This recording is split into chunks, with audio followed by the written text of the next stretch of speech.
Parashat VAYERA, the binding of Isaac. The question is often asked, who was really being tested? Was the greater test upon Abraham to sacrifice his beloved son to God? Or was the greatest test for Isaac, who was the one who, after all, was being asked to give up his life? As a father, and as a father who has seen his children and grandchildren in the army,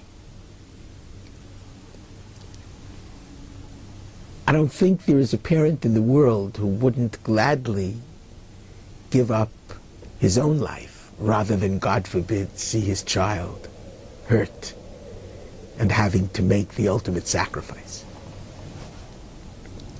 From that perspective, I certainly understand very well that the major test came to Abraham. But I'd like to look at this entire incident from a bit of a different perspective.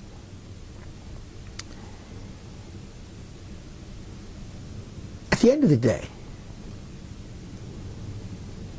Abraham believed strongly that he heard God's command. And Maimonides, in his Guide for the Perplexed, even derives from the entire story of the binding of Isaac the fact that the prophet believed indubitably, completely, in the prophecy which he heard from God. Obviously, if there had been any question whatsoever in Abraham's mind as to the source of the command, he never would have sacrificed. He never would have gone to sacrifice his son.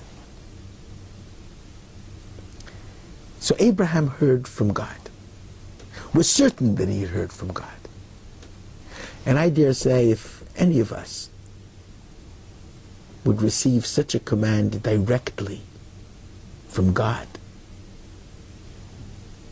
we would find the strength to carry it out.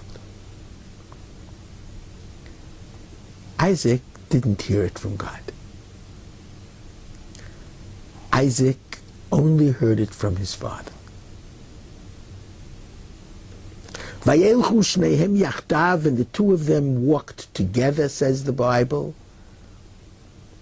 because Isaac, although he only heard it from his father, accepted it completely and was ready to give up his life.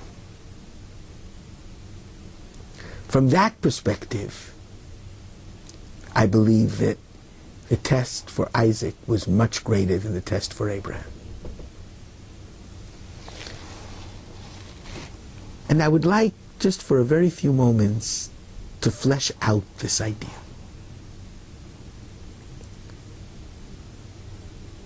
Abraham and Isaac, to a certain extent, are studies in contrast.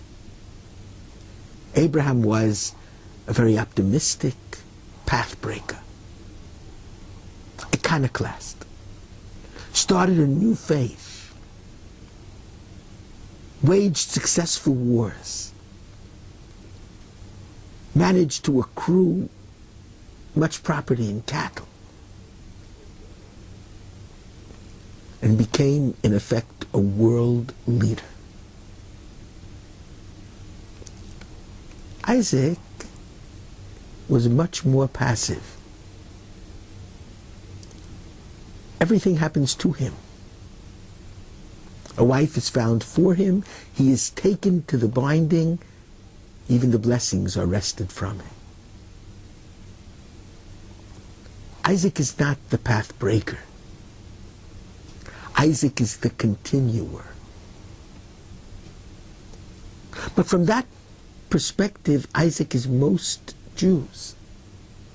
Most people are not path breakers. And Isaac therefore represents the Jewish Masorah, the Jewish tradition handed down from parent to child, from generation to generation.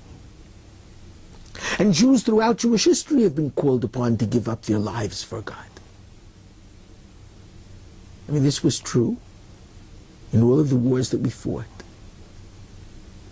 in the auto da fés, in the times of persecution and crusades, and kiss the cross or die, and even to go to Auschwitz singing Ani Ma'amin. And the Jews who have given up their lives for God have done it not because they heard God's command, but because they heard the voice of their tradition. They heard the voice of their parents and grandparents and great-grandparents. So Isaac is the continuer. Isaac represents Jewish tradition. Isaac represents the commitment unto death which every Jew receives from his forebears and proudly bears with dignity, with grace, and with faith. Shabbat Shalom.